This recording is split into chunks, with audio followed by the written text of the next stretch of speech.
we'll have this discussion. Discussion? What discussion? This is a discussion. Combustion. Coming to you from Denver, Colorado, this is Discussion Combustion Podcast with your hosts, Kevin Batstone and Arthur Raw. You know, like we're friends with him. He put our logo on his race car. You know, it's just been a lot of fun to just keep adding these layers and meet great people. And yeah. It's surreal. Well, I'm glad I'm not Tiger King. I mean, you know, unless you like enclosed, tight spaces. Yeah. You know. Yeah, not for me. But this tequila is for me. So. This tequila's good. Shout out to Mark Wahlberg, Flecha Azul. Yes. Nice little taste. It's really good. Yeah, not too bad. It's my second time tasting it. It's pretty good. So is Mark Wahlberg. I mean, it's Marky Mark. So I hear. Everyone loves Marky Mark. Yeah, I mean, come on. The dude's a badass. He's good looking. Name a movie that Mark's been in that's not good. Exactly. And I hear he puts out a good burger. The Wahlburgers. Yeah, exactly. The whole family. Do they have like a store? Yeah, it's like a huge thing. Yeah, you gotta check it out. I mean, they're, you know, it's big up where I'm from in the New England area, so, you know. Boston guy. Yep. Grew up north of Boston. Now I want a lobster roll. Lobster. Lobster. Have you been up that way? Yeah. When I was in my corporate job, I used to have to travel to Boston a bunch. Okay. I miss it, actually. And I have 5 best girlfriends since 4th grade, and one is a doctor at Brigham Hospital. Oh, yeah, Brigham. That's a women's hospital. Yeah. Yeah.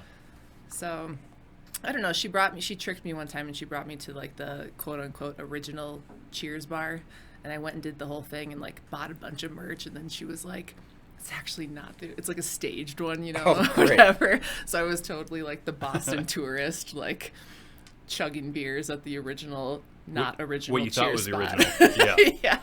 Yeah. Beantown's got a lot of history, that's for sure. As long as when you were there, you felt the authenticity. Yeah. And you were like enjoying it in the moment. You know, that's really all that matters. Yeah.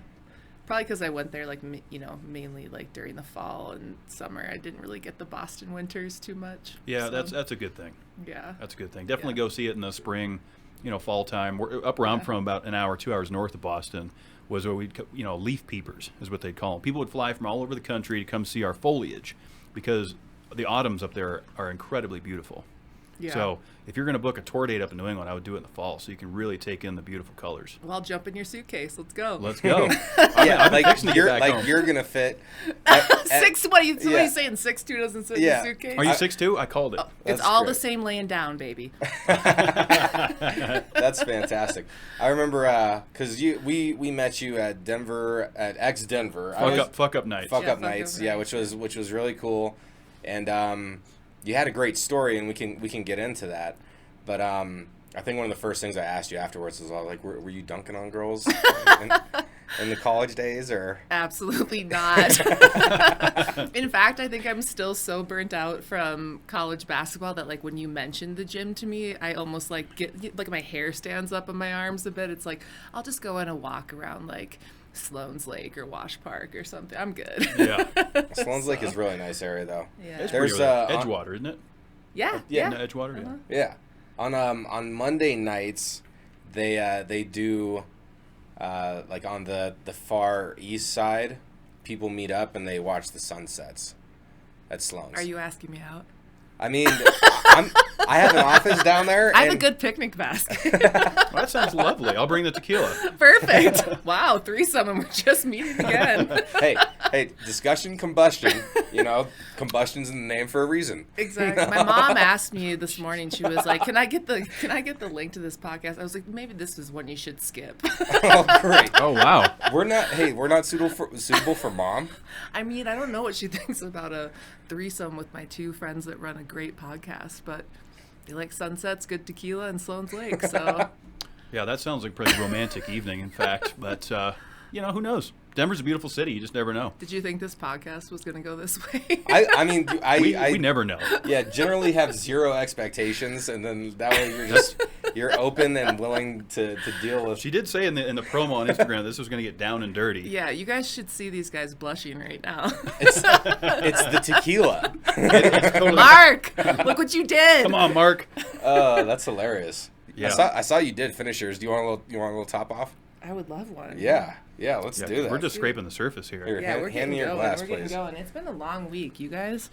It Like a has. long, good week. I've had, let's see, it's only Wednesday, and since Saturday I've had, 2 3 a.m. wake ups to be on New York City time.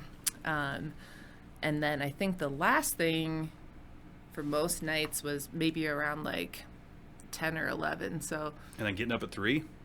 for a few days, yeah. And then I did let myself sleep in one day. You got to but catch up on rest. It's been good. Like, the hustle's real, you know? It's a good So, feeling, isn't it? Indie artists, you know, it's like, I don't know, it's like you just go, go, go. Can't stop. Can't stop, won't stop. That's what it Can't takes, stop, that won't hustle, stop. that grinding. Exactly. No, I respect it. You Well, guys we love your music. We've been listening to your tracks. Yeah, and, I was and watching checking a them music out video and- earlier. Was it Aspen? Oh, yeah, Aspen. Yeah, that was a fun one. That looked like a fun video to shoot. It looked great. It sounded Yeah. good. Yeah, I fell in love in Aspen. Now I'm single. But that's just how it goes. They call Aspen Neverland. I don't know, like, have you guys been there before? Oh, yeah. It's I've in worked up Neverland, there, yeah. hung out. Yeah, so you probably know, like, I just started meeting a bunch of people up there, and it was, like, an amazing time. And then I moved there for 2 years, and, like, a fun fact as I was, like, starting to explore Aspen before I moved there was, like, the bridge going in by the roundabout, you know? Like, you get halfway, like, through that bridge, and cell phone service, like, for most carriers, cuts off.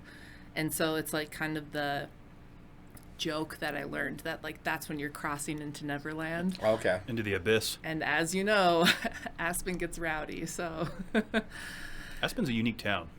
Yeah, like, 1 minute it's like, I mean, everyone's hustling for sure. I mean, I could go into a lot of the things that I like and also think that Aspen needs to work on, especially with, you know, the employees there that are working for the ski companies and housing is a big thing. But if you're looking for a good time, I mean, blink and you might see Mariah Carey at Christmas. You know what I mean? So, That's true. There's a lot of you rub elbows with celebrities up there. Jeff Gordon's got a house up there. We know Tom Yeah. Cruise. You know, it's just it's a good Colorado getaway. I'm not a skier or snowboarder, you know, Yeah. so that doesn't bring me up there. But the Belly Up's a pretty cool venue. Belly Up's sick. Yeah, really cool venue. Yeah. Have you played it? I have not played Belly You're gonna Up, play but it. I do know the guy in charge, and I think I'm more of like, just because I prefer, I mean, unless it's like kind of like a festival or something, I really do love to like loop and perform solo. So I think for like a Belly Up, my best bet would be to like open Sure. for a bigger act. We're actually working on Belly Up in San Diego for wow. our tour. I love San Diego. That's definitely one of Yeah. my favorite cities. Yeah. It's just, Good food, good Yeah. people, good vibes. yeah. It's I love Dago. It's so nice. Dago, is that what you call it? Oh yeah, hashtag Dago. Yep. I'm gonna start calling that when I go there. I'm either gonna get slapped. Oh, Dago, that's like a local thing. I feel Is like. it? Yeah, my buddy was from he was from L.A. who took me out there, and he's like, yeah, it's Dago. So I said, okay, I'm in Dago. Now I got to get a California burrito. Oh my god. You know, you put the French fries in there with the carne asada. I mean, Oh, yeah. I felt like I knew what I was doing. Best tacos ever. So good. Roberto's Taco Shop. I'm just picturing being in. I'm gonna be playing in Encinitas too, and that like playing like the next stop after will be San Diego, and I know like the owner of this club that we're playing at. She'll be like, where are you playing next? Dago. They'll know.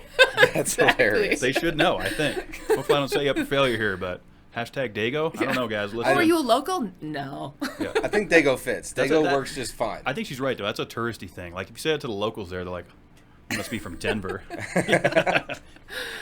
Oh, that's hilarious. So, dream venue, and you can't say Red Rocks. What do you mean? That's everybody's dream venue. I know, and that's why that was my answer. That's why I'm removing that one. Okay, so if you could play anywhere, let's say you already played at Red Rocks. Yeah.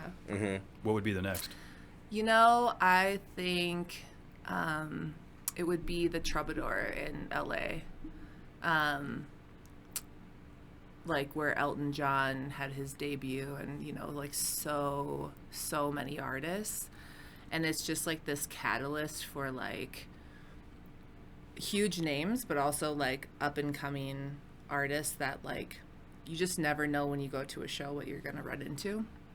And Yeah, I think I think about that place a lot because it reminds me of like the first time I ever saw Adele. There was six of us in the theater. It was in Minneapolis, and like I'll never forget it. Like, I mean, I'm 6'2". I like threw my legs over the chair. Like there was no bar because there wasn't a ton of people there. Like she was just like, this is a while ago, you know. So there's only 6 people listening? Listening. Really? Yeah. There was 10, and a couple people, like, I think they went to go get beers or something and come back. I don't know. But that, I mean, I could go into that whole experience, but that reminds me of, like, what the Troubadour does for people, you know, where it's like whether you're signed or not. She was signed at the time. I still have the ticket, actually. Like you can, it's just like that theater in Minneapolis. I mean, that's no longer there, unfortunately, anymore, just because of everything that's happened in the city, but with COVID and everything else. But like the Troubadour, like you just go there when you're in LA, and it's like you just know you're gonna see somebody amazing, whether they're, I mean, it's always packed, but whether they're known or not. So that would be on the list, you know, for sure. Kind of a humbling venue. Yeah, and just like there's something about like playing at like another example from my hometown would be like the Fine Line Cafe. These green rooms that you have the privilege to go in. Where's your hometown? Minneapolis, Minnesota, Okay. Stillwater. Yeah, I used to be in this different band, and we like played a big show there, and the green room, it's like when you sell it out, or I think it's when you sell it out. I can't really remember now, but you get a Sharpie and you get to sign the wall. And the green room is about, you know, it's a big green room. It's just like the size of your guys' studio. And it's like, you see names like Lady Gaga and KT Tunstall and Rob Thomas. And you're sitting there like, oh my God, I'm signing my little measly name next to these people, but it's so like amazing. Hell yeah. You know? And that's what I envision like the Troubadour being like. Sure. Like walking into this green room being like, I don't even know if I can perform because I'm so like jacked right now. You know? I love it. It's Yeah. humbling and exciting at the same time, because it's like, it reminds you where you're at. Yeah. You know, but you're also now in that same company, you know, in that same wheelhouse Yeah. of where great acts have played. Yeah. And it's just, that's pretty cool. That's Yeah. how I felt about the Grizzly Rose, because I played music for a little bit. Yeah. Oh, the Grizzly's sick. And I always wanted to play there. We were close. COVID shut the band down, and now this takes up my time. But that was always a dream of mine. Well, get back out there. I need to get. I need to dust off my Martin. All right. Well, I Get need ripping. a guitar player. Let's go. I'm in. Let's go. Perfect. All right. I guess I'm back in the The band. band go. is back. No, Kevin was good. And it's fun watching All right. people try new things because you get to watch them grow and progress. And like when you first started out, just like you know, a kid riding a bike for the first time. It was a rough start. Yeah, but It's for a rough for start anybody. for everyone. Yeah. Yeah. Like, give me a break. Yeah, and you You did know? it steadily though for years, and then I remember like maybe we didn't hang out so frequently for a year or something, and then I came around Kevin and he was like, hey, let me sing you a song, and he just whipped out his guitar and started playing it and singing at the same time, and I was just like a little blown away, bro. It was a lot of Yeah. fun. Yeah, our guest last week actually was the reason I got to that point. No so way. yeah, without him, you know, he coached me on guitar, and we started the band, and it was just so much fun. Yeah. I loved being in front of that mic and just Yeah. I'd throw my sunglasses on, my cowboy hat. Oh, and I you would were the just- sunglass Oh, guy. I was one of those. Yeah, I'd get in the zone. I'd like play a little bit of a character. I felt like yeah. dust my flannels off. I was Chicks ready. love that. Yeah, it worked. They can't tell if you're looking at them. Drives them crazy. Absolutely. That's funny. So the mystery, All the tricks. the whole mystery thing, keeping the Yeah. mystery alive, that Yeah. works then, huh? The mystery, it works. Yeah. It has to. We have a similar story that way, though. It's like sometimes you need a push from like somebody close to you, you know? Like, I think I'd mentioned my 5 best girlfriends from 4th grade before, but my best friend Mel, when I was in college, playing basketball and like, you know, like honestly giving most of my time to that, she came to visit me, and she saw like a guitar head underneath my bunk bed, and she was like, wait, you play guitar? I was like, I'm just learning, whatever. And she was like, I know you kind of play the piano, but like, do you sing? And she had me, I was so nervous to do it, and she had me sing in front of her, and then she looked at me and she was like, you're shitting me right now. You are shitting me. So, I mean, did you feel confident about your singing voice? No, I never prior sang to in front that, of or- anyone. No one. Okay. 0 people. Like in the shower. You know, that was it. And then that was like it, right? Like I was just like like learning tabs, you know, like, you know, trying to figure out the acoustic guitar without any help, you know.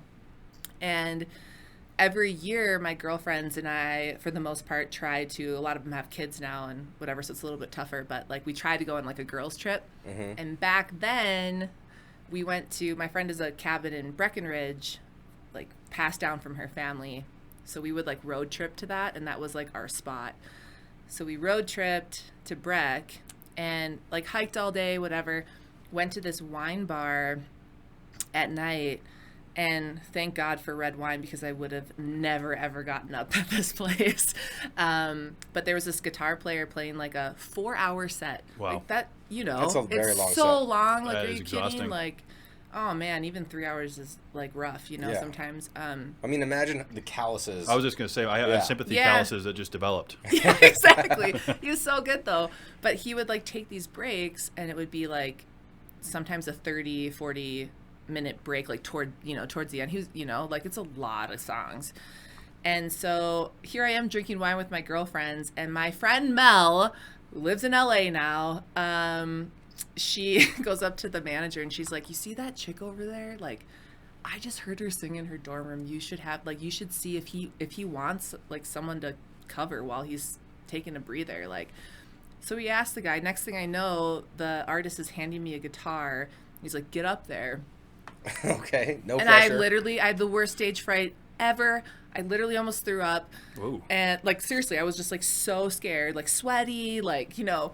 And I got up there and sat on this stool and used his guitar, and I sang this song, my first song I ever wrote, which is called Minnesota Eyes. It's actually not released anywhere, but and I'll never forget it because the entire place, it was so noisy, and it just went quiet. Like you could hear a pin drop, and it was like at that moment I knew like this is what I'm supposed to do. Like, you know, like Well, and there's something too about like overcoming that. You know, like you said, you were so nervous, you were so I was anxious. still nervous. Yeah, but though that like beyond that, like where most people's minds like they start letting the excuses come in, like, oh, don't do this, you're gonna embarrass yourself, or like, Yeah. you know, this and that. But like you push through that little part there that you're anxious and nervous about or excited. You have all this energy built up. That's where like living is, you know. Yeah. And like you were saying, you know, it's like you need that push sometimes from someone, and once you're into it, you're like, oh my gosh, there's nothing else I'd rather be doing. And then he actually asked me to close out the rest of the night, and That's exciting. that's kind of how it That's all where got that's where you got started. the. That's epic. That's where you first tasted the drug. Oh, it's such a drug. Are you kidding It's me? a huge dopamine rush. I remember the first show I played. I kind of similar circumstances. Well, even before that was karaoke. The first time I got up and did that, which I think you were with me. I saw Dirk Bentley. Most likely. Oh, And my I just remember like water on my face in the bathroom. What I'm was like, I "Come on." thinking is well, what- is that's what- what it was. Yeah. Yep. Which is a great song, and I put my little spin on it about dating gals in high school, and I felt that when I got off stage. I'm like, I need more of that. Oh yeah. I need more. Wait, what's your karaoke song? It's always Dirk Bentley. What was I Always. thinking? Okay. That's my go-to. Midland drinking problem, cliche but true. Yeah. I'm You kind good of on that one. Can I hear this stuff after the Yes, after we're I done? have it all recorded. So you For can sure. not Jam sesh. yeah. I should have brought the Martin God dang it. next time. Next time we'll do for like a Patreon or some bonus content. We can do a jam sesh. Yeah. And, Oh, and That would be I'll super I'll fun. freestyle on it. I would love. Absolutely. Yeah. Freestyle? Yes. Oh yeah. I have a mic tatted on my chest. Says MC underneath it. No way. Article is the rap alias, and I've made like 90 something songs, but it's been a while, but I still freestyle regularly. Yeah. So I Art's keep talented it, with that. Yeah, and music has always been like, it's one of those things that's like you can create something. Like I found a lot of respect for you kind of showing a difficult part of songwriting the other day on your story when you were talking about, you know, Yeah. losing somebody and the process with that. Yeah. But that's the power of music. Like you can touch so many different levels of emotion Yeah. and express it and get it out. Cause that's really where like freestyling and being a lyricist started for me was, you know, like venting my frustrations. Right. And like it would help, like just saying it out loud and therapy. getting emotional and like Yeah. so I love it. Yeah, you're in a room full of creator and A lot of creative minds musicians here.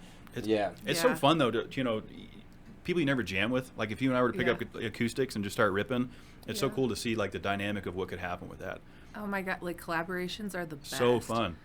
It's kind of been cool. Like I'm working on a few right now, and I can't really say too much about it, but like the power behind, I think, just like opening yourself up to like you have this idea for a song, or you have how it sounds in your head, or like a rough draft of it, sort of, and then I think it's really easy when you don't maybe collaborate a lot to like have your vision be the only way, Right. and like it's insane when like you kind of open yourself up and like for example I have this song called Vices, and I was able to partner with Taylor Took. He used to be out of Boulder. He's in Nashville now. I love him.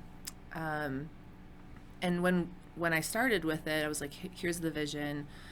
And as like we started collaborating, it molded into, it wasn't a different song. It was just an enhanced song. Like he brought his voice into it. We both recorded some string stuff on it. And it's just funny where things evolve when you decide it's like better, it's like my whole thing. It's like in it together. Like that's really the case. And then it's like, as you start collaborating, I think people start seeing like, oh, that like he or she is doing some duets or whatever. And then people are more apt to reach out. And it's like, hey, I think, would you maybe want to collaborate on this? And then all of a sudden your portfolio grows.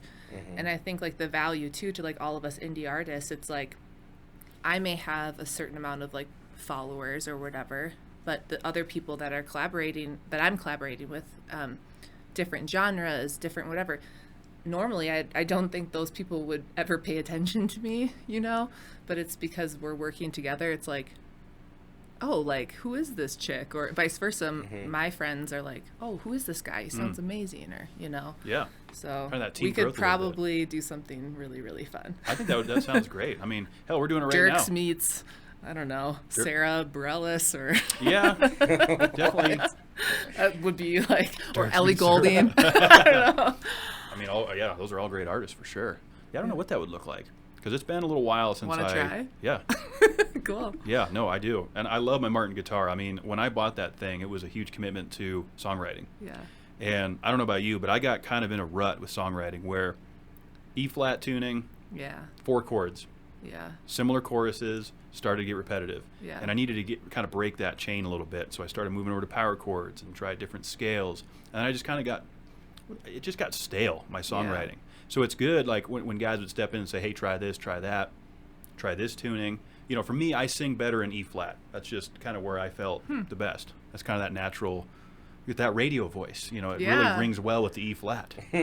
I almost just lost myself for a second because I was like trying to envision how you would sound with an E-flat. I'll play you some stuff when we're done. Perfect. Yeah. I love it. Yeah, Kevin's talented. I'm all right. I mean, Sounds like no, it. but that's the thing is like, if you just dedicate yourself to something and like you really commit to it and practice all the time, like people can get good at playing guitar if they want to, and Yeah. people can train their voices if they want to. Yeah. It's just how willing are you to sacrifice being comfortable to do something to change yourself. Right. Or get feedback, or be open to coaching, or Exactly. And then it's hard, I think, for everyone to find time. Like, it's like as things get going, like what I find anyways, which shouldn't be the case, but like I literally have to like pencil in, like, you need to rehearse from here to here. Like, I saw it on your notebook today yeah, for today's lineup. like I have to do that for myself because I'll get caught up in other things. That's good, though. That's good to be structured and scheduled. Yeah. I have to be the same way. I got to set alarms. Yeah. Like, I'll set an alarm, and when it goes off, I'm like, what did I set that for? Oh, Yeah. it's to do this. Yeah. So I hear you there. Like if I don't do it, sometimes I find it's funny. It's like you almost push off sometimes what you should be focused on to make things. Like one thing, I really liked what KT Tunstall posted like the other day. She was like giving advice after South by Southwest. You guys know I was there for some shows and And whatever. congratulations on that. Thank by the you. way. Yeah, that's exciting. Yeah, it was really, really fun. Really fun. Thankfully, the shows went pretty well. So, Good. yeah, I'm happy with it. But she mentioned something that I really respected, which was, she was like, listen, if you're spending as a musician most of your time behind your laptop, like, you know, perfecting something, or, you know, I don't know her exact quote, like, or like maybe, you know, there's a lot of like biz ops obviously that goes with all of it. But she was like, the biggest way to captivate people is like practicing performing well, like, you know, and putting yourself in positions where you don't know anyone in the room, you know, and like you're leaving them with this impression, and that's your job, and like the rest will follow, you know. And I think that's just such a good reminder, like as many times as we get caught up with like a bajillion freaking things every day, it's like, okay, go play the piano, you know, or like go practice that note, because girl, you ain't hitting it. You know? Repetition's the mother of skill. Yeah, Over I don't and want to over. be squeaking out there. No. Yeah. No, I hear you for sure. I used to practice about 3 times a week, and I'd still mess it up. Yeah. But you know what I learned, Sarah, and I'm sure you can relate to this too, live action, like whatever the mistakes may be, maybe you forgot the second verse, how it starts, or oops, I just grabbed the G chord and I meant to hit the C chord. Right. The less attention you bring to that fuck up, Yeah. no one picks up on it. Yeah. Like in your mind, you're like, oh shit, and you got to refocus. But if Yeah. you don't bring that attention to it, I feel like the crowd never misses a beat, right? The act of performing, yeah. Sure. And then just being like authentic. Like if you're really just like, I really messed up right there, like just own it. Like there's Absolutely. something to that. You gotta own know? it. Yeah. You fumble, you pick it up, and Yeah. you keep moving forward. Keep it moving. And that's a good life lesson with a lot of things, because it's so easy to like start second guessing and, you know, was that the right thing to say? And like you get in your own head. Like Yeah. we're all our own worst critics, and I know it's cliche, but when you actually break that mold of like self-doubt and you Yeah. know, self-criticism, and it's always good to criticize yourself to a certain extent, like Yeah. you know, keep yourself sharp, but yeah, just kind of just being open to the experience. And I think that's like the biggest thing that we're capturing right during this part of the conversation is like being open for criticism, being open to trying new things, you know, and really just, you know, opening up yourself to live a little bit, you know, because it's so easy to get stuck in front of the computer perfecting one little thing, but there's so many other things that bring a lot to the table too. Yeah. And so philosophically, I love what we're talking about right now. Yeah. I mean, it's just like, you know, like music, or like, you know, that's just like a category in my mind. You know, it's like when I think about people's passions, it's just like, I really truly believe like people know what they were good at and what they loved as a child. And so like, I think back to like, you know, when I was like 2, there's photos of me at the piano. Like I probably should have went to college for music. Instead I went for business and whatever else, but it's like hindsight, whatever, you know. But it's like whatever someone is passionate about, like for the most part we fall into this, like, I think, how should I put it, like societal expectation of maybe do this job, or this will pay you enough, or, and I get it because I've obviously been there. And I think, like, going back to some of your points, it's like what is scary and risky is scary and risky. You know what I mean? And like, I don't know, like devoting your time to living on purpose is, I think, what it's all about. And I think eventually most people gravitate towards that, but I don't know. Yeah, it's just weird. So, It so is. do you need a? Well, yeah, I wanted to say that, you know, I heard a quote one time that actively pursuing your purpose could actually extend your life. Oh. I believe that. You know, every day, if you're actively pursuing something that you truly believe in and can get behind, and it gets you out of bed, right, it can extend your life. And I want to believe that too, because we, you know, so many of us are stuck in the 9-to-5 hustle and bustle, programmed, right, this works for me. But everybody's got a dream at the end of the day, like, oh, if this didn't happen, I could have done this. And I always like to say people do more to avoid pain than they will to gain pleasure. That's just a natural characteristic of life. We've all been there. But piggybacking off of that, chasing your purpose has totally changed my perspective on life. Oh, yeah. Yeah. I mean, look at the studio. I mean, you guys are killing it. Thank you. Thank you. We're having a good time. We try to keep it a little professional. Okay, yeah. I walked into this place. I'm like, okay, bougie boys, let's go. Discussion combustion. What's up? Yeah. Also, side note, they actually named like even like they've got a like really nice couch in here named. Let's see. There's a fridge that's named. Computers. Everything's named. I've learned. So I might have to do that with my even the studio space. Even the studio space itself. We named him Bruce. Oh, Bruce. Mm-hmm. Oh, So good to meet you, Bruce. Bruce is a brilliant, bodacious. I was gonna try to come up with some more beats. I lost it. just winging No, it. I do think though, to your point, like there's proof, right? It's like when you watch people that are doing what they love, and I understand like there's a lot of situations that in which people cannot do that right now in their lives. Sure. Like, and I acknowledge that. Yep. You know, everyone's got different situations and whatever, but it's like when you're watching like the Grammys, it's like half the time the performers are like 85 years old and they're still crushing it. You know what I mean? They don't even want to quit. Yeah, they you love know? it. The best concert I saw in Denver was Cyndi Lauper and who was it? Rod Stewart. It was freaking amazing. My friend Coley works for Cyndi, and stupid story, but we went to her tour bus after the show, and there was a bunch of Coors Lights in there, which was kind of funny. Like they were trying to do the Colorado thing, I think. And Coley and I were catching up. She lives in New York now, and we were sitting on the I don't know, curb or whatever, like outside the Pepsi Center, and the buses are starting to like heat up and the sprinklers turn on, so we just got soaked drinking Coors Lights outside of Cyndi. But they crushed it, and it's like, I don't know, when you do what you love, you don't want to quit. Exactly. You know? No, you're right, and it shows too. These guys still rip. Look at Sammy Hagar. Oh yeah. I think he's 73 now.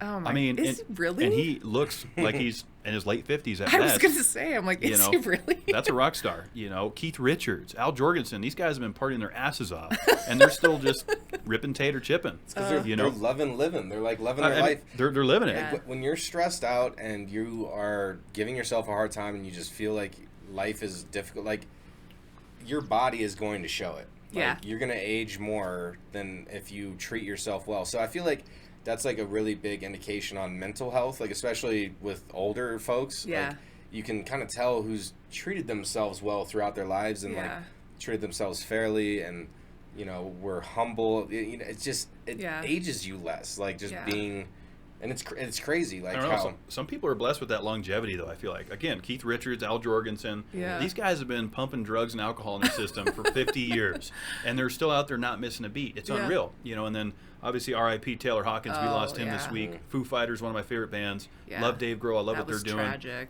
I mean, we've lost a lot of great musicians, and that's one we lost this week. So Yeah. R.I.P. Taylor, epic drummer, great Yeah. band. I'm glad they canceled the tour so they can regroup a little bit. Yeah. You It know, was like one of the bigger losses, I would say, in over a decade. Yes. You know, at least. I mean, yeah.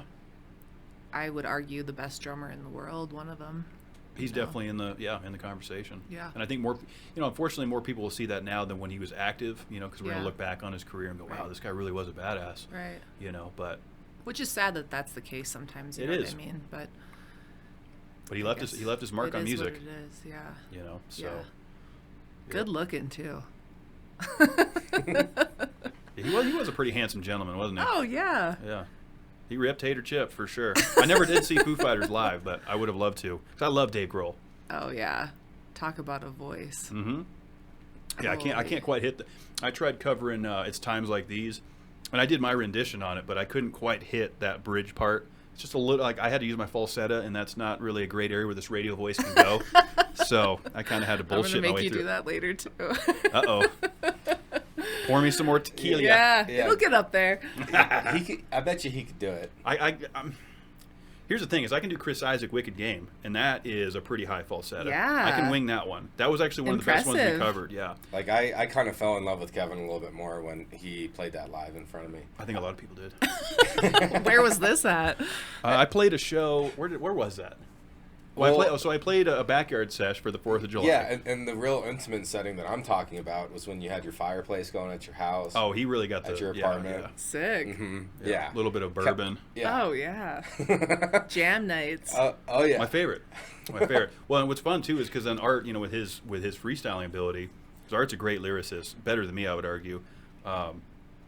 You know, I can just strum a rhythm and he freestyles over it. And That's it's cool. fun. And we kind of have like this kind of rockabilly, you know, little country bluegrass hip hop thing going on. I don't know what the Sick. hell it is. Yeah, but it's I'll fun. take a break. Kevin will hit the chorus. South by, here you come. You know, That'd be great. I mean, you know, the whole music thing. It's podcasting scratches that itch really good for 100%. me. Yeah. Or else I would have like this FOMO, this fear of missing out of making music and making an impression and making an impact. Yeah. Because it's so important to, you know, if you have the capability to, you know, help change people's mindsets on how they like kind of look at reality or how they look at, you know, people around them, and like you could do that with lyrics. And I feel Yeah. like being open on the podcast, like I've talking about overcoming like drug addictions on here, Yeah.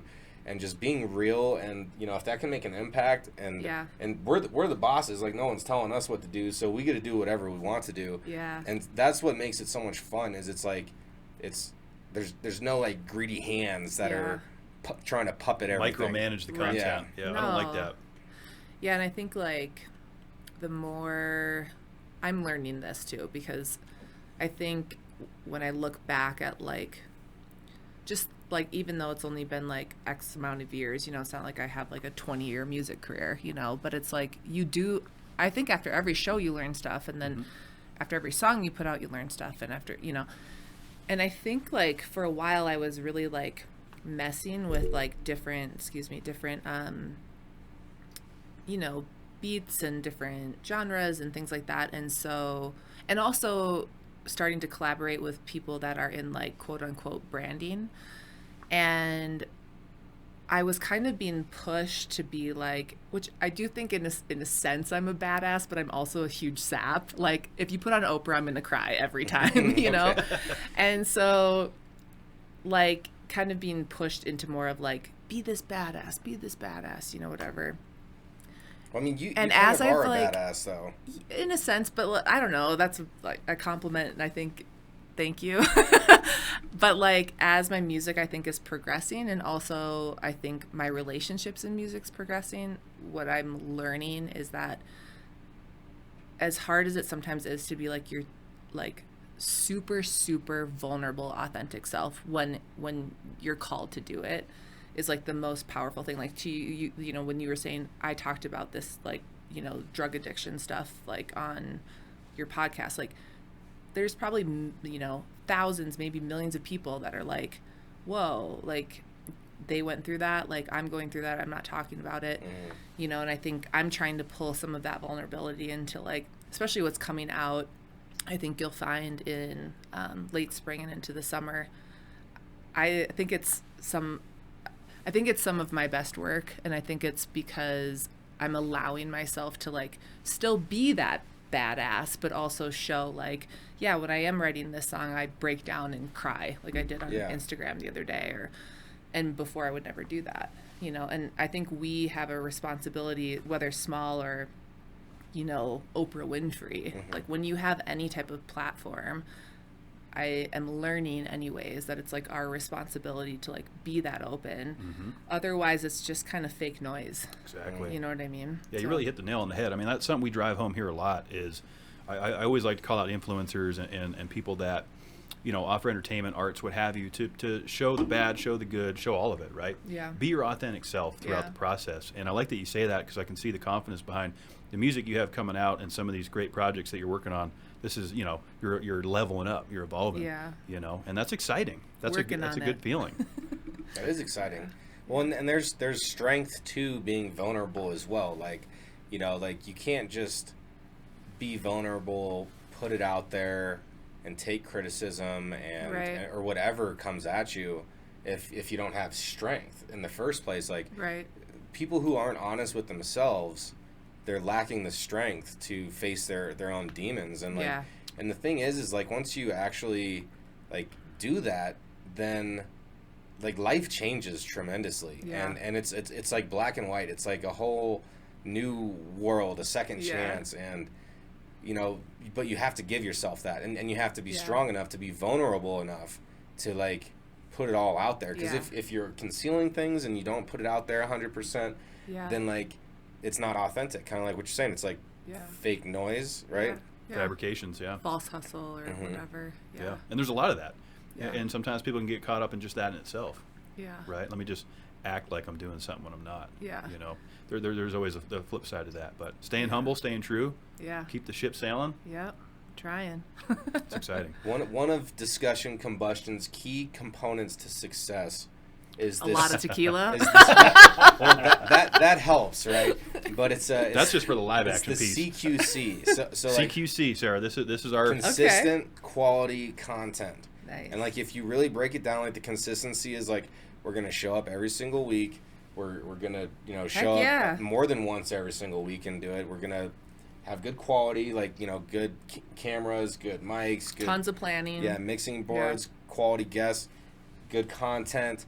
So it's like but you have to commit to that. Like it has to happen every single week, every single time. And we're like, dude, if we do this every single week, we just hit the CQC every single week, like something's gonna happen. Yeah, we're gonna be successful, and we've seen that, and it's so humbling. Like even having you, and you're so hyped up, like posting all your videos today, and like, makes us excited. we're like let's go, like we're all we're super... family now. You guys are stuck with me. Oh, we're in the wheelhouse. Yeah, we like the wheelhouse to turn around, a little turning around. Oh yeah. Yeah. So, but it's just it's so much fun, and man, to be in a position to where you can help somebody else's day, and just I don't know, man. There's like that whole.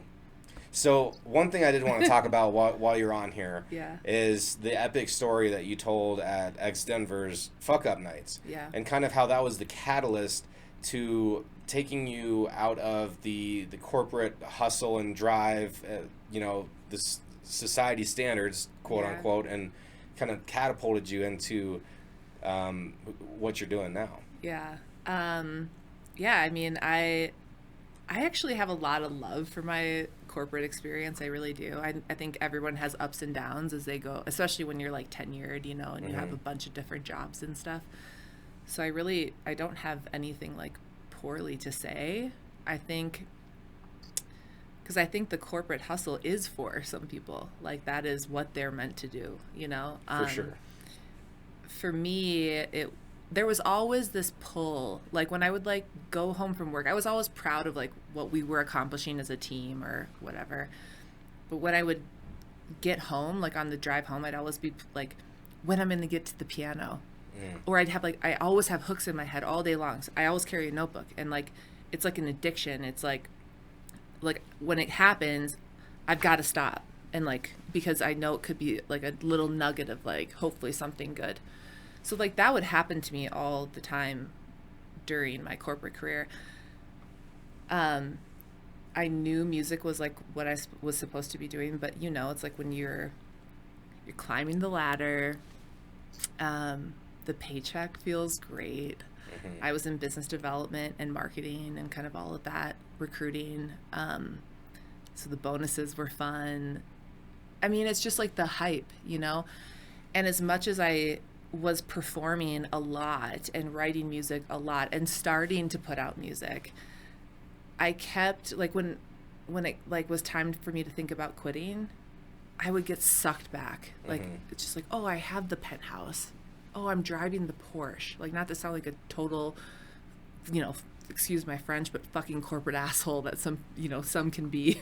That was not me. I could give a shit about material stuff.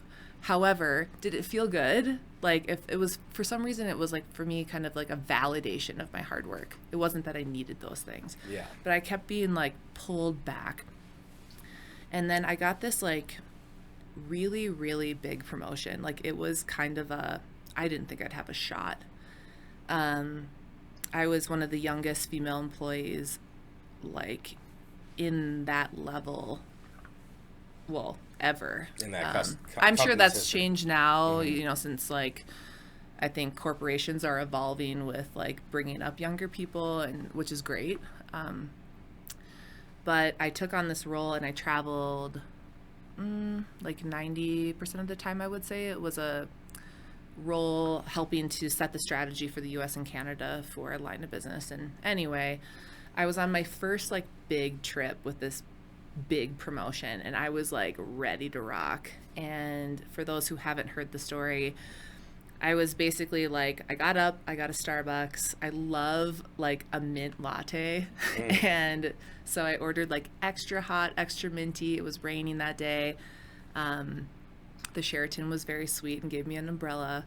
And like, I was just on flow. Like, I had I don't know if I had a BlackBerry or what it was at the time, but I was like emailing already, going to town, whatever. And I'm walking across this crosswalk in Indianapolis to an office I'd never been to like basically help, like, you know, not take them to the next level, but like give them suggestions that they could. So I'm like hyped. And I get like halfway through the crosswalk and I see 32 seconds left on the, whatever you call it, the meter thing, whatever. And I'm like, cool. Look back down on my phone, smack. And I got hit by a Ford F-150 truck in the middle of the crosswalk, and they found my shoes across the side of the road. My purse was on the other side. They think I've seen part of the surveillance. I ended up having to stay at that hotel for a little while, so I met actually quite a few witnesses to the accident, in which I learned that I basically flew up onto the truck, flew off, I think about 6 feet, which for being 6'2" is kind of a long way to fly. So that's kind of like how they were gauging how fast maybe the truck was going.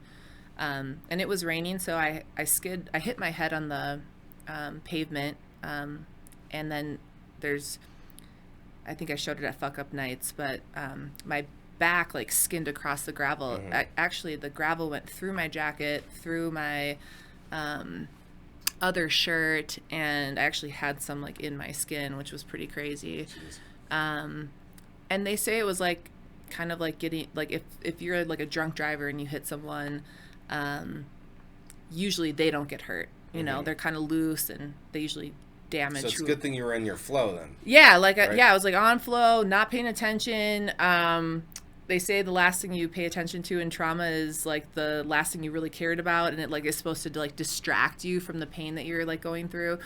So embarrassingly so, I said this at Fuck Up Nights too, like it was my peppermint latte. I literally remember the coffee coming out of the cup slow motion while I was in the air, and I remember the smell of mint like you would not like believe, and then everything went black. Wow. But what happened when I was like passed out was I don't remember really much of the accident, but what I do remember was it was totally black, and like my subconscious knew I was very hurt. And it's weird because I actually could hear my voice. I've had a similar experience. It's crazy.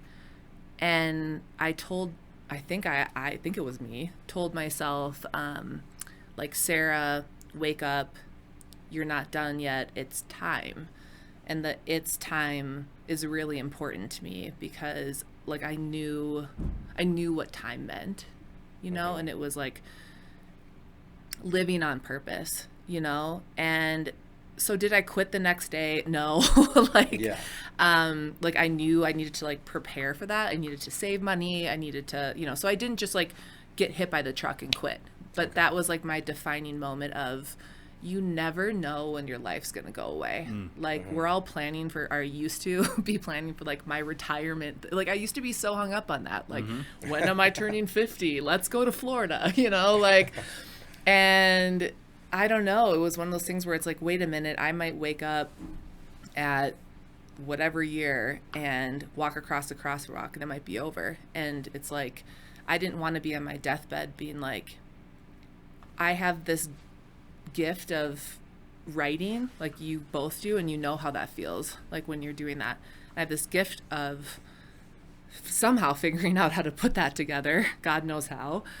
And music is medicine, and I didn't want to be on my deathbed thinking, I don't give a fuck, by the way, about getting famous at all. Good. Did you watch the Oscars? Had to say it. I don't think many people were watching it at the time, but now they have. Here's the thing, like, I mean, if that happens for any of us, that's amazing. I hope to drink tequila one day with Mark Wahlberg.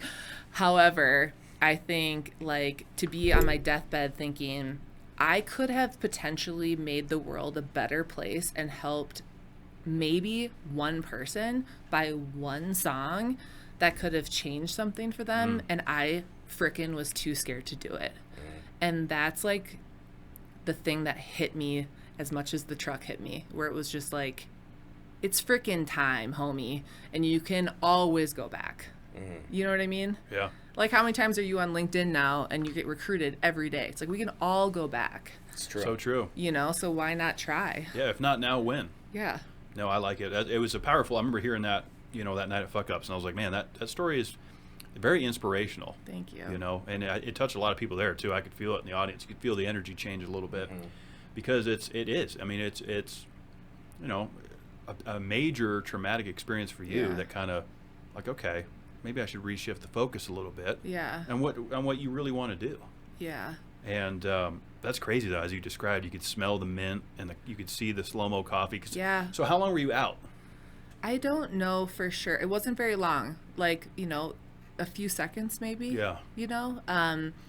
Actually, were people like standing over you when you came to?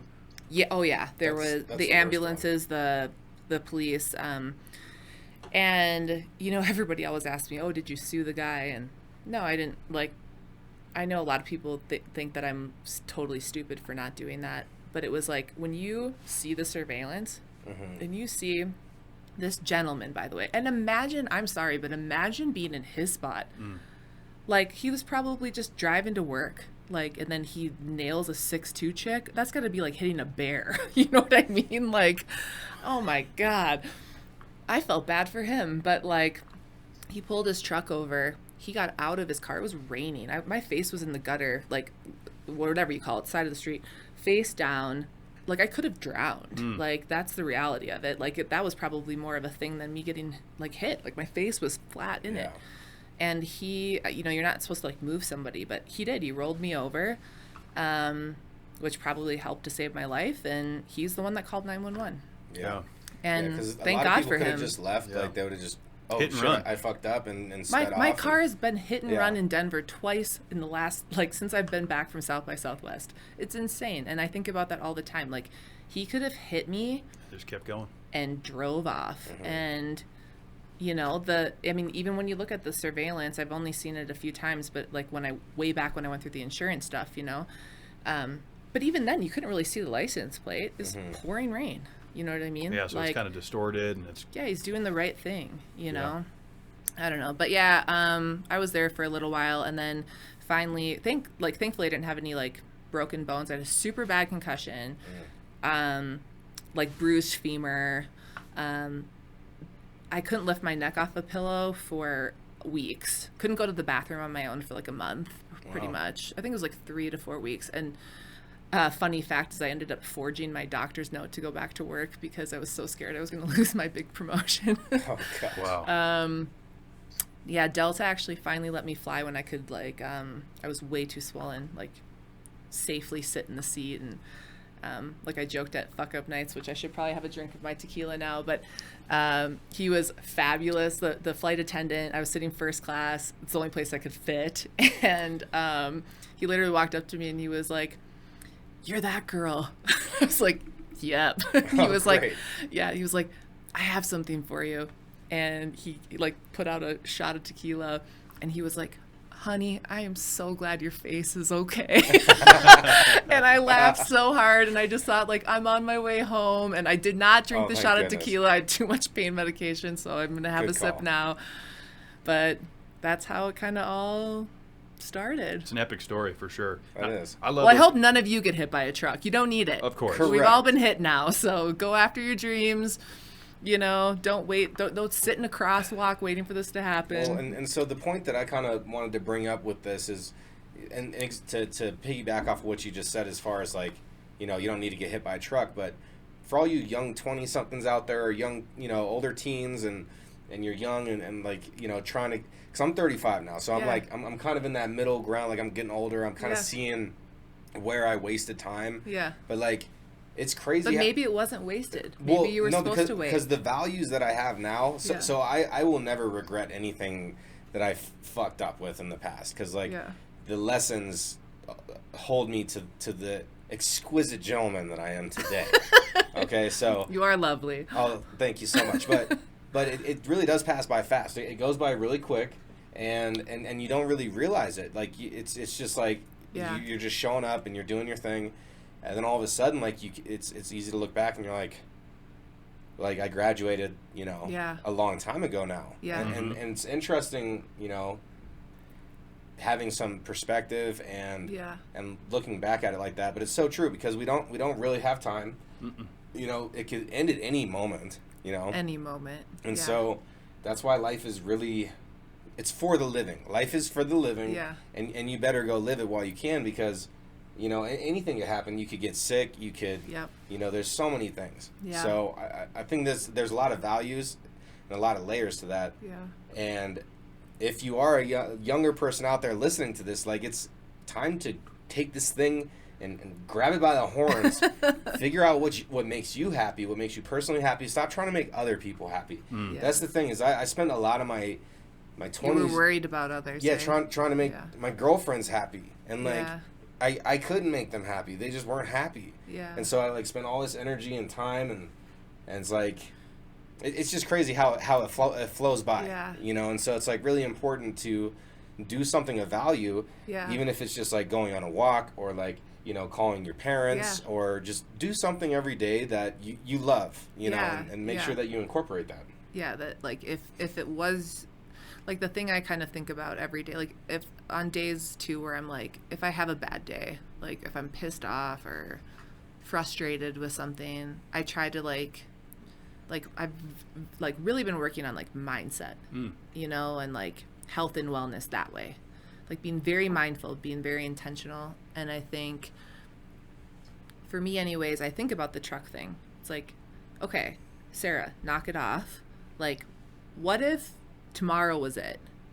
Like, what are you, and so this like act of gratitude for the day and stuff. And I think like you're speaking to people coming up and stuff. It's like, if you have frustrating days with that stuff, if you have moments where you're ready to quit, like, or if you are in a position where you're having to work 3 jobs or a big corporate job or whatever it is in order to be able to do what you love, like just work towards that, work through the frustrating days, don't quit, and like think of like really truly hopefully like think about this like truck thing.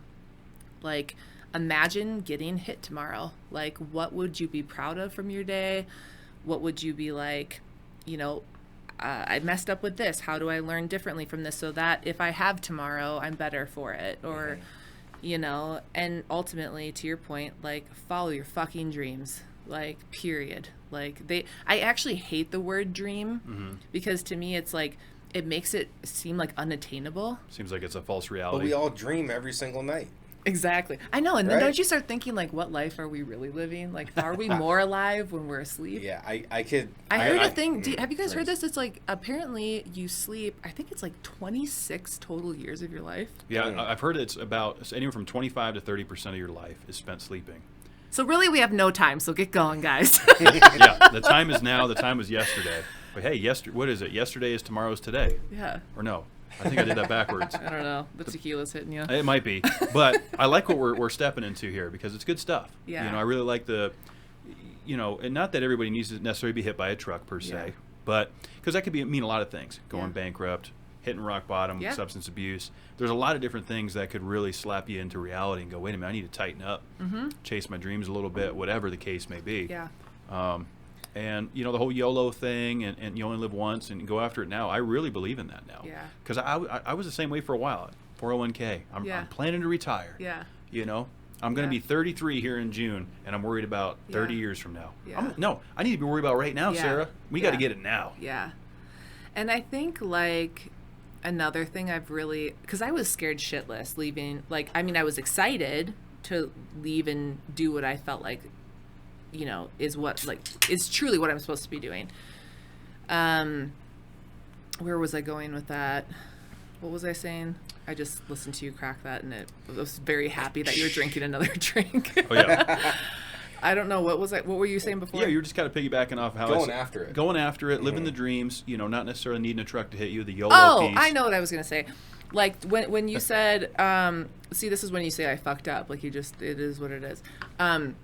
When you said, I'm not sure if I wasted time or whatever. I truly do believe, like, if you're listening and, like, like I said, like, if you've got, like, this, like, don't think you did waste your time. Like, for some reason, like, you were meant to be doing that for some reason, and you're being pulled in a different direction, but it's, like, for some reason, that's setting you up to win. And I truly believe, like, when I look back, that's why I don't dog my corporate career, because I'm like, I was meant to somehow do that and meant to have whatever, because, like, I'm an independent woman. I hate relying on other people. That's a huge thing I'm working on. So I'm proud that I was able to be like, okay, I'm taking the leap now because I can do it now. And I'm going to give myself X amount of months before I will be broke. And if I can't do it in this time, then I'll figure something else out. Do you know what I mean? But it's like, so if you're in that spot, like, don't feel like it's like a bad position and you just have to go like quit tomorrow. Like, maybe it's setting you up, but have a plan, And then there's some of you that you should absolutely be quitting right now and go fucking do it. Yeah, like, for sure. Good breakdown. Yeah, good. Put it in perspective a little bit. Because like you said, you didn't just get hit by the truck and then quit the next day. No. It put it in perspective. Okay. I got hit by the truck in 2015. I quit May 2020, May 1st, in COVID. Yeah. Oh, wow. Yeah. I didn't realize it was that far. Yeah, I had worked a few years, and then I was asked to come out to Colorado to help kind of do the whole firm thing out here and get it to the next level. And I'm really thankful for that, because I was being pulled to LA. I love LA. At that point, though, I was craving nature, so like Colorado to me was close enough to LA for a quick flight, but corporate brought me out here, paid for me to come out here. Like, it was a blessing. I fell in love with Colorado and the city and everything. And then when COVID hit, so basically there was like a handful of us that were a leadership team over Colorado. And I think we had about 300 employees in Colorado at the time. And basically, like, when COVID hit, it was like Colorado was one of the first states to like shut it all down. And so basically with like the different, initiatives and everything that happened through that, I knew from that truck stuff, I was supposed to move on. Like, and I was too fucking scared, you guys. Like, I was too scared. I needed something that, as messed up as this is, because the pandemic's been so brutal. I needed my world to be rocked like that for me to go. Like, when it was like, we need to lay off X amount of people, we need to cut this and do this, and I'm involved with these conversations. Yeah. I felt the weight of that. I started to lay off a handful of people, and I couldn't stomach it, you guys. Like, I've fired people in the past when they deserve it. I've laid people off when we needed to lay people off. I've moved into different roles when I knew it was the right decision, This it didn't sit right with me, And that was like kind of the second moment to the truck where it was like, it's time. Like, why don't I say, hello, please lay me off. I don't know if it could save a few people's jobs, but I'm sure my salary doesn't mean nothing to what, is in the budget here. So can we work something out? And I think being that honest too with my boss, she just like kind of looked at me and we both cried, and she knew it was right too. She was like, it's time, like, go chase your dreams, like, don't. And I really appreciate that with her. And so we worked through getting out of the corporate space in a really positive way. That's awesome. Yeah. And I hope people really respected it. I mean, you never know what people hear or whatever else, and then, yeah, I mean, it was a crazy time to go into music full time. Everything's canceling. I had 52. For sure. We had 52 shows scheduled that year, and they all were canceled in 3 days. 2020. I mean, if you don't have a challenge, yeah, then it's gonna be boring. Right. But to piggyback it's so true. Like, I've shared it on the podcast a bunch, but I was doing opiates for like 12 years. Wow. And then when I admitted it to myself, it took 5 years for me to get off of it. But I'm tying this into like. Do you like Macklemore? I mean, he's cool, man. Yeah. I do like. I haven't. Similar story. Yeah, I don't know too much about him. I didn't Yeah. know he went through that. Yeah. But I mean, respect to anybody that can just really decide to make the change. But Yeah. I'm tying it into like I wouldn't take it back. Yeah. Because the mentality Yeah. that you can get by getting dragged through the mud a little bit, by Yeah. getting your ass whipped, by disappointing yourself, like that's where you get hardened, right? Yeah. Like success is not inherent. Success is earned through struggle, basically, is how I feel about it. Yeah. And so like if you're struggling right now, then good, because you're Yeah. about to be extremely successful. You know, Yeah. and just look at your struggle like this is what I'm blessed to overcome this today, and, Yeah. and look at problems like opportunities. Like instead of it's a problem.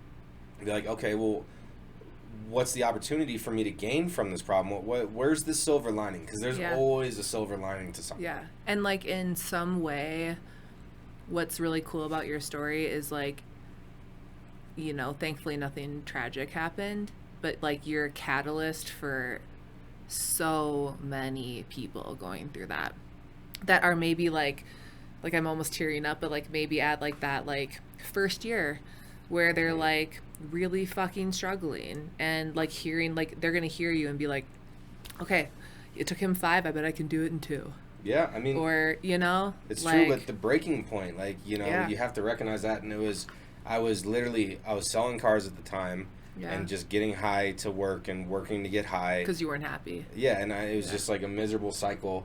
And I remember like I would overdraft my account to the maximum that I could every single time to keep getting my fix on. Yeah. And it was like $1,100 that they would let me overdraft.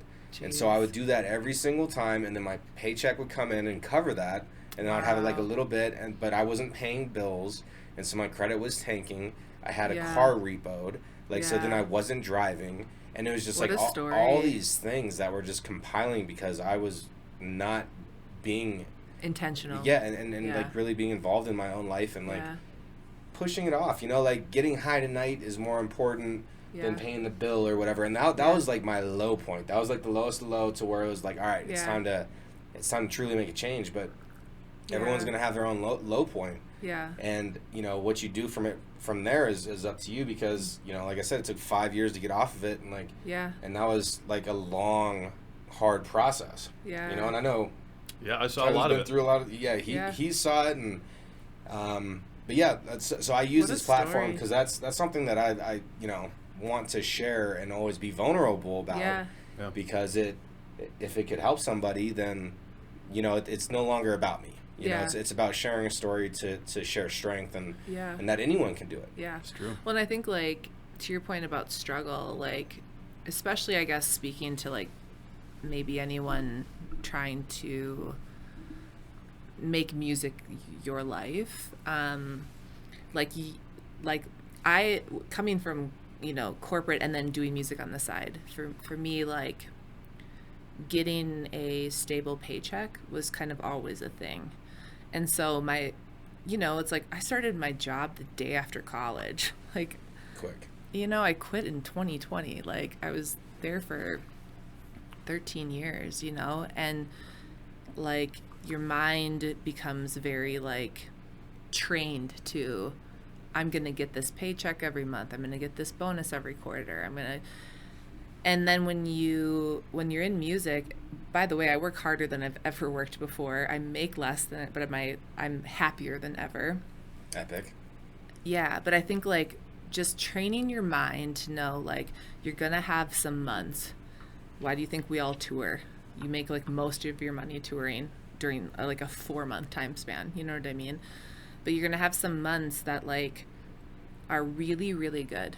And then you're going to make like do the same amount of effort. And then sometimes your month, all of a sudden you're like, wait a minute, like I thought I was doing this, and this. Where did this all go? And then you kind of have this like, I guess if you're like me at all, early on, I was like, I would hit the panic mode. And you know what I would find myself doing? I've only been doing music full time for 2 years. Early on, I would call it like 6 months in, I would find myself like downloading the Indeed app. Okay. You know what I mean? Yeah. Being like, oh my God, like it's been 2 months and I've only made X. Oh shit, I'm used to making X okay, like, and your mind goes to like panic mode.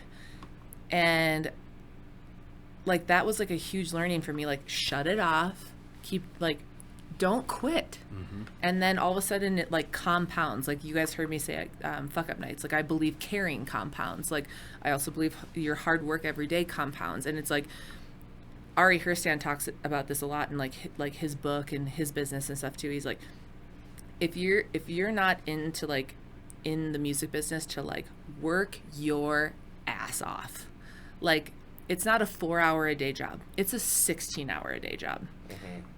And do the small gigs and do the whatever it is to do what you love, like then you might as well just keep your corporate stuff, like, and eventually that changes. But I mean, it's like, you know, you look at like, again, like bringing up like the Grammys or the Oscars or whatever, and you hear these people that are, you know, huge mentors to all of us talk about their day. It's like, oh, I was up at this time getting my makeup done, I was doing this, I had to rehearse here, we stayed up till 12 a.m. but they love it.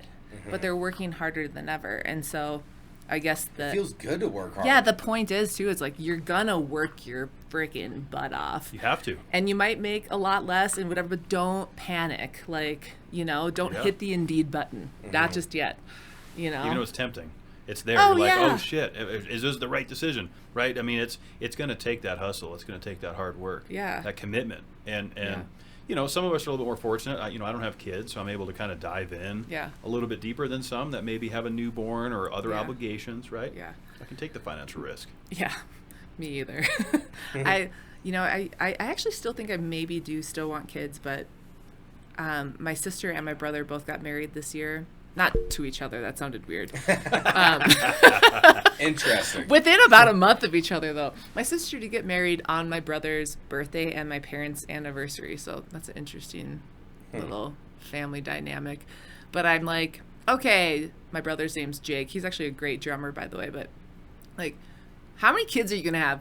You know, 2, 3, 4, whatever. My sister, Emma, they want to have a couple, adopt a couple kids, too. And so I'm like, I'm down to be the cool aunt and then go on tour. Hey, as long as you're happy, Yeah, doing exactly. You, then that's Fly what- those kids out. We'll have a Send good time.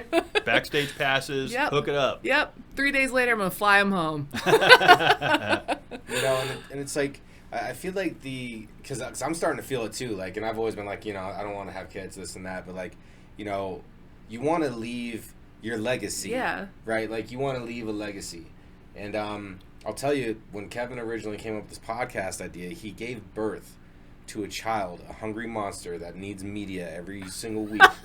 And then You're the baby? I adopted the child with him. So now we co-parent this thing, and then I feel like this could be a legacy. So it's like, it depends where you want to focus your energy, like what kind of impact you want to make. And like raising a child is not an easy thing, and you know, helping like I'm so grateful I've had both my parents in my life for my entire life, and like the lessons they've taught me, like thanks mom and dad. You know, like and that's hard. That's hard to like raise people and do it right, and I don't know. I'm gonna start getting emotional now because this is real stuff, and it's like there's so many meanings to life, and it all depends on what like the individual's meaning is. Like really get to know yourself and like figure out what makes you excited to wake up, and that's what you need to focus your energy on.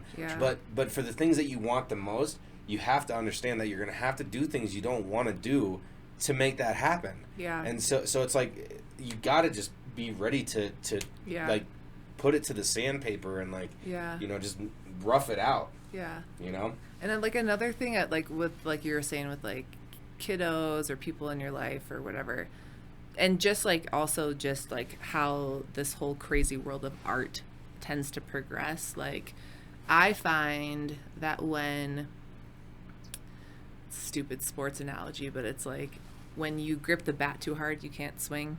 I love sports analogies. Yeah. I was a really bad softball player.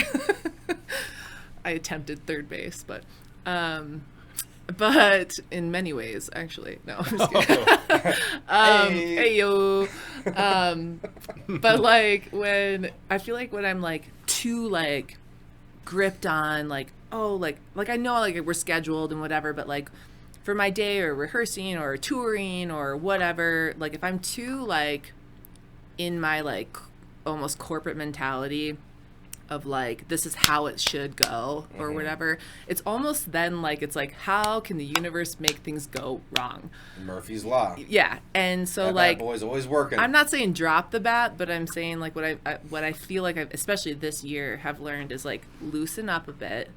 Like you might swing a little bit better, but point is with like the whole like universe thing, I feel like even with these custom songs and stuff I do on the side to diversify from touring so that I can do this full time, and it's a huge joy. It's like my favorite thing to do. Like there's been these families that have come into my life with like one of which her name's London. She's like 9-10 and she's going through like an awful illness.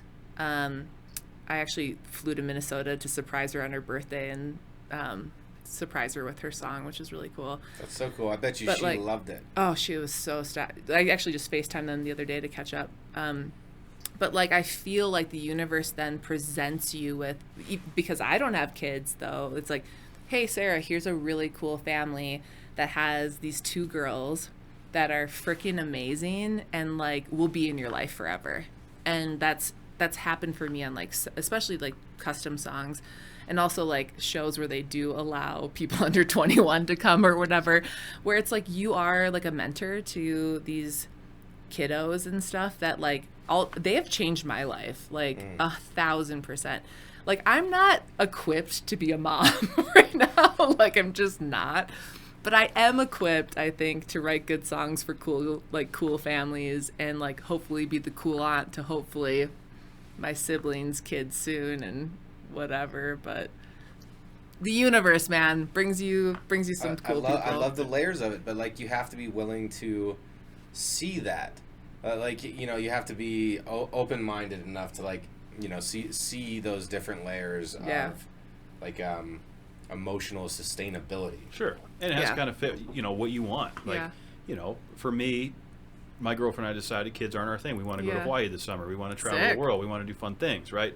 Spend our time a little bit more doing that. It's just not for us. Doesn't mean it's for everybody. Doesn't, you know. Yeah. But that said, I feel like, you know, had that happen, oops, or what have you, I don't know if I'd be sitting in this chair right now, right? Because then your finances get shifted, your priorities change a little bit. So, not that it's not for everyone, right? It's just it's a personal decision. And hey, be the best aunt, uncle, whatever. Yeah. You know, mentor. Mentor. Yeah. You know, there's other ways to capitalize in that area and kind of check those boxes. And if like being mom's your calling, go get them, Tiger. Like, exactly.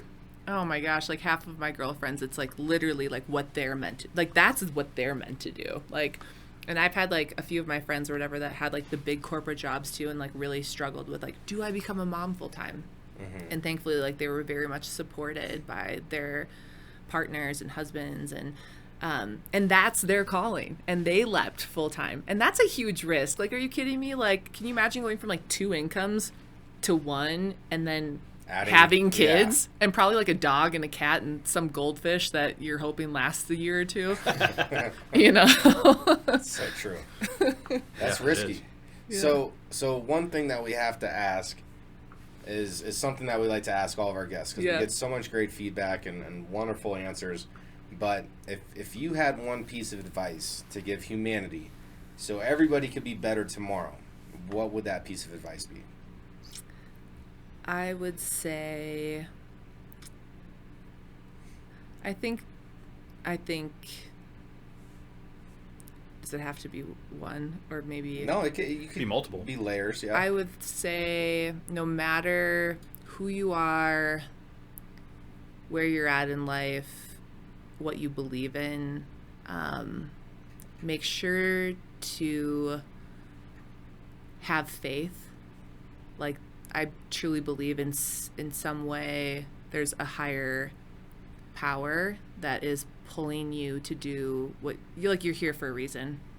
You know, it's like all tattooed over all my arms. Like, but I think when you have that sense of there's something bigger than you, whatever that means to you, like, and you make that the center of what you're doing, that will come through eventually. So I think that, and then I would say like my, if you were to say like mission statement or whatever is, it's just simple. It's in it together, which is funny because we had that, if you look at my website, it was before COVID happened. So that we joked about that when that started coming out. We were like, we might have been onto something. That it's not about you. Like, it's you, like, I think, especially as artists, like, trying to make sure there's a mentality that, like, I think, like, I'm just a vessel for whatever is supposed to be coming through. And so it's not about you. It's about, like, if you're performing, don't get hung up if there's one person there or 5,000. Like, think about the Adele show. Yeah. Like, I almost didn't go see her Hello tour because I felt like the proud mom that was like, holy shit, I saw her in a theater with a handful of people. And by the way, they ended up, there was no bar there. They ended up going across the street and getting us Bud Light and handing us all Bud Lights. Adele, you kidding me? Like, we were meant to be in that theater. And then, you know, 30,000 people were, you know? And I think she does a good job of, like, not making it about her a lot of times. Like, so I would say, like, those are the two big things. And then I would close with don't quit. Stay in the fight. I love it. Yeah, keep swinging the axe, keep chipping away. Yeah, you're going to have, like, shows and stuff where you perform like shit. Just happens. You're going to bomb sometimes. Yeah.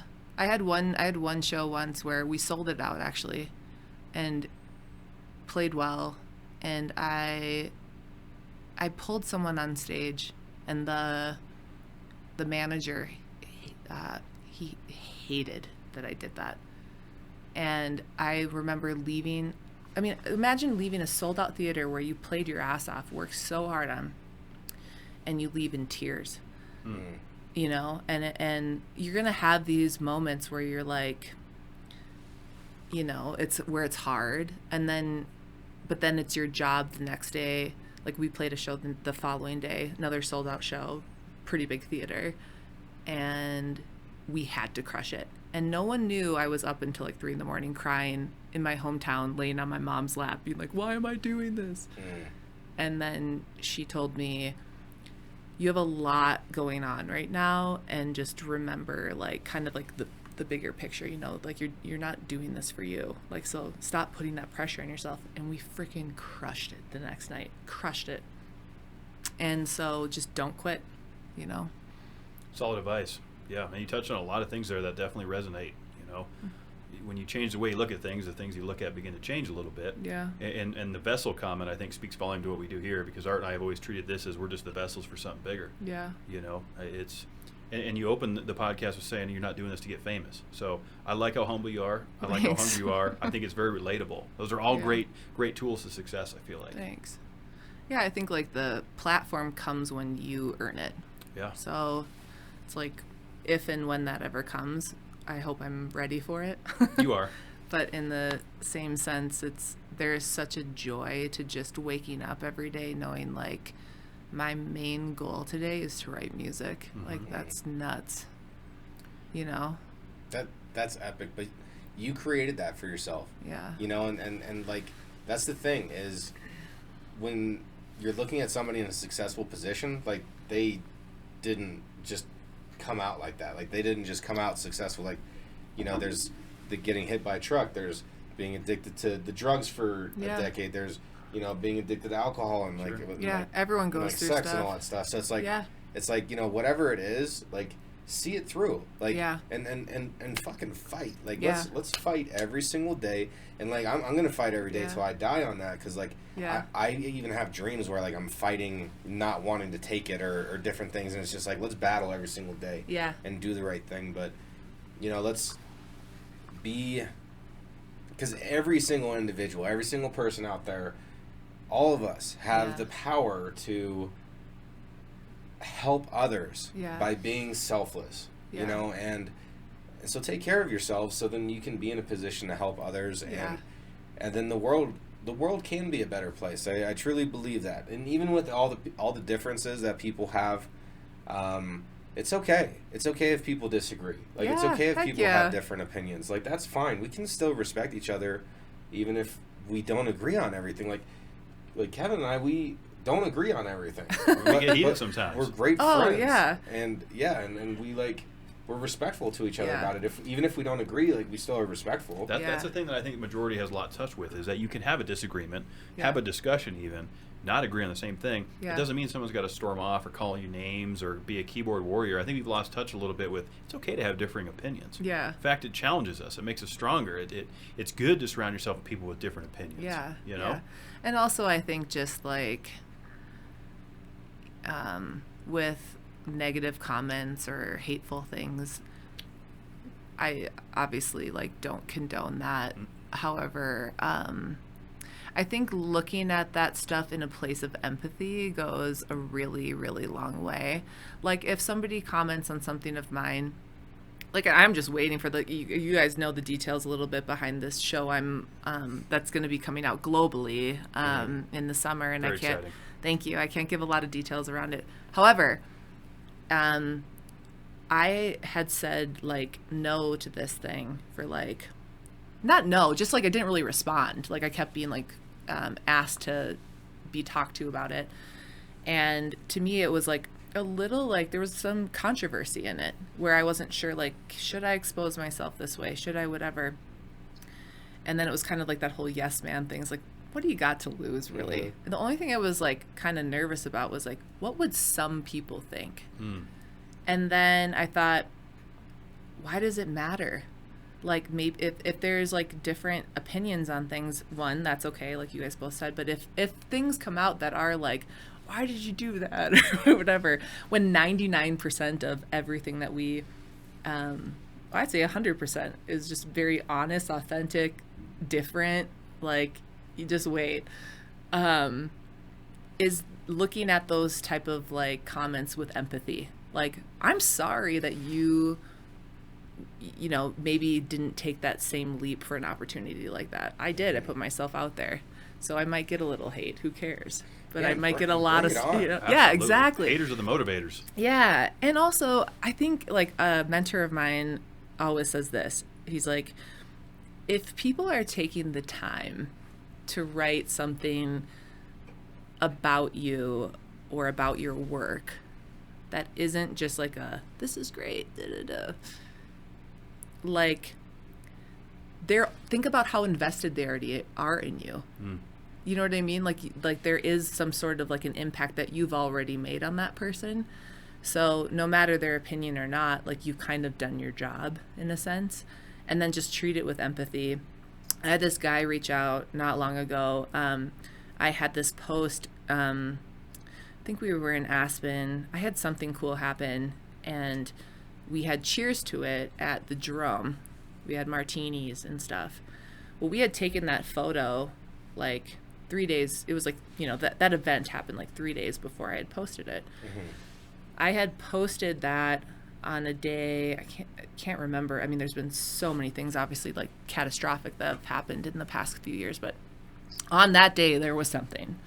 And this guy reached out to me from my hometown and was like, I am so disappointed that you're partying during this happening and blah, blah. And I mean, it was like a novel of why I was a bad person to him.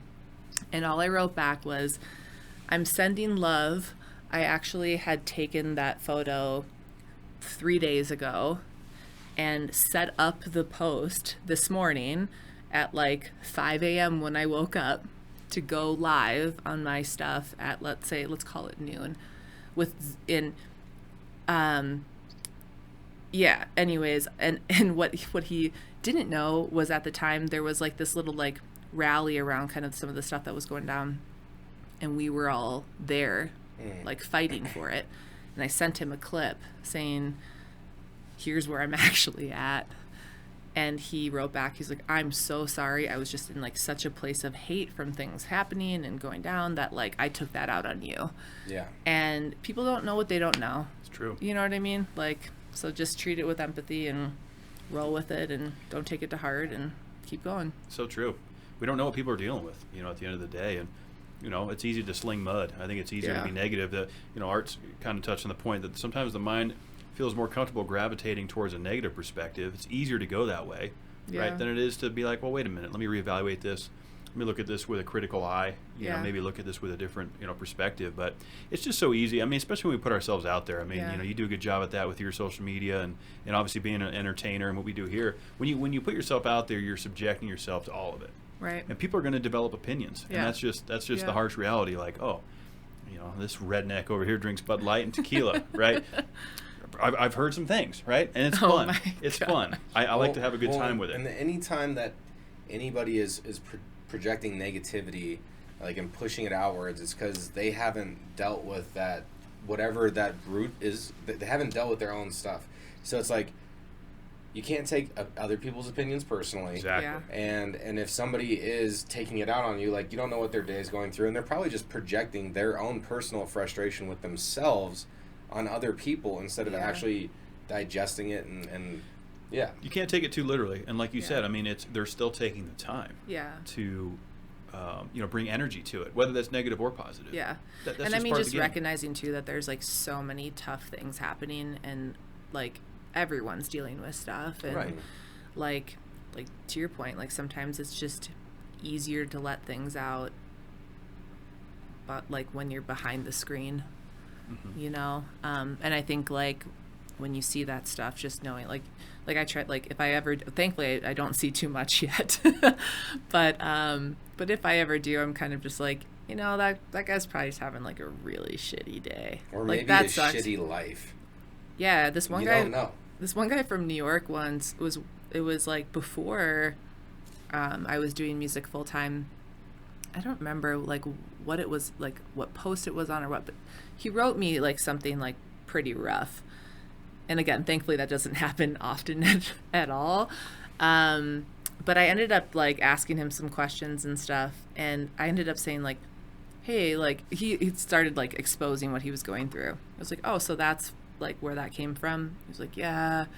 And I ended up getting his email address. I just told him I was like, well, we should stay in touch, or whatever. And I ended up sending him a $50 Starbucks gift card. And he got that night, and he told me he was like in tears. And it's like turning something that was like could have like ruined my month into, the guy got hopefully a good mint latte the next day. See, I've never had the mint latte. Oh, I'm man. gonna have to fuck with that. I've heard things about it. My friends call me they call me the elf sometimes, because I tend to like give, like I'm like giving gifts is like my love language. But they call that the elfie drink because it's like minty, Christmassy. Seasonal, yeah. But I'll have it on the hottest day of summer. Okay. That's dedication. So do you get it iced ever? No. No. But I'll get you an iced one. Okay. I like it iced. Nice. Man, what a great conversation though, and like thank you for being so open, because it is a beautiful thing to see vulnerability and running with that. I love it, and we're gonna keep cracking those and having some more conversation tonight. Because this could be a 3-hour podcast. This could turn into a Joe Rogan experience. Yeah. Well, I just want to say thank you guys so much for having me. Like, for everyone listening, I met these guys at Fuck Up Nights at the X, which think like TED Talks, but what it does is take the shame away from messing up or a messed up situation. And I met these guys after, and it was like kindred spirits, I think, from the first time we met. So it's an honor to be on your show. And for those listening, like it, share it, review it, like pass it to your homies, post it on Instagram. The best thing you can do is give love back. So these guys are super talented. I wish you could see the studio. It's insane. They're working their asses off, so it's an honor to be on. Thank you for the kind words. That was great. And likewise, we love what you're doing. Thank you. It's an inspiration. We wake up, we watch your stories, we get pumped up. We're like, yeah, Sarah Christine's coming in this week. We're super excited to have you here. I'm sleeping on the futon, so get she's ready. She's already claimed that sleeping spot. No, but I think you're a very kind person, and Thank you. I'm excited to see you fulfilling your purpose. And Thank you. I just, I feel very grateful that you spent some time with us. Thanks. Me too. And we're gonna do it again. Repeat Absolutely. guests are a big thing around here. Once you're in our wheelhouse, you don't get out. You guys are family, too. You're coming back on. So that means I can pull you both on stage. 100%. I look forward to that. Yes. I look forward to that. Yeah. Yes. It's gonna be so much fun. Kevin's always saying, he's like, dude, just hit the record button. Just, put the camera in front of me. I'm good to go. Let's go. Put a camera and a mic in front of me. I'll figure it out. Exactly. And that's No the prep. mentality. Yep. So maybe the next time we can do like a live jam sesh. I would love Ooh. that. Maybe we So- could do it in my studio. Let's Yeah. go. We'll bring some cameras. Yes. Anything's Or I possible know here, Sarah. I know you didn't. You said not to say Red Rocks, but maybe we can manifest that. Let's go. Yeah, it's going to happen. We got some things in the works regarding doing live discussion combustions. We're going to be on stage doing some live stuff. More to Dope. come on that. That's breaking news. We'll talk more about that off Dope. mic, but we got some big things coming this That's year amazing. along with you as well. So this is going to be a great year. I'm super Yeah. excited. Let's keep this You train guys rolling. deserve it. Yep. But most importantly, you got to work hard. And so that's my challenge this week. This is how I'm going to close this episode out, is really be truthful to yourself about what you want to spend your time doing. Like Sarah said, what is going to make you feel fulfilled? What is pulling you toward your goals? So think about that. Like, let's all take a moment to think about that and really reflect on what's important to us as individuals. Because once we obtain that and we really find confidence within what makes us the best selves that we are, then we can start impacting the world in a positive way. So that's the challenge for this week. Yeah. Everybody, let's go after it. Let's make stuff happen. Let's make Great some challenge, Art. waves. Yeah. And we're gonna be coming back at you next week. Let's keep killing it. Let's go. It's going to be a great week. We got, in fact, we got Connor in next week, another gentleman that we met the same night that we met you, Sarah. He Yes. was there at the show having a good time. Connor's in the studio next week. We're going to, probably have a couple more beers, maybe some more tequila. Who knows what? You never know what happens around these parts, but what I We'll can see tell what you have left after tonight. That's a good point. Inventory replenishment is going to be necessary. I'll stop by and refill y'all. So, and if you guys are down to be homies with me, you can hang out with me on Instagram at it's Sarah Christine MPLS, because I'm from Minneapolis. Sarah Christine MPLS Music. I'm new to TikTok, so help me out with that stuff. Holy cow! But that's SC behind the music, or behind, what is it? Behind the scenes. SC behind the scenes. And we'll leave all the links and stuff. Yeah, too. and let's just hang out. Let's like be homies. So, yeah, thanks for listening to my music. Absolutely. Yeah. Like Art said, we'll include everything in the show notes down below, guys, so you can get hooked up with Sarah. She's doing some amazing things. Tremendous music. It's fantastic. So Thank you. Once again, thanks for spending some Thanks. time with We'll us. see you on tour. Yeah, let's go. Let's go. All right, guys, y'all be good to yourselves. You know how we roll. You deserve it. Yeah. Discuss until you combust.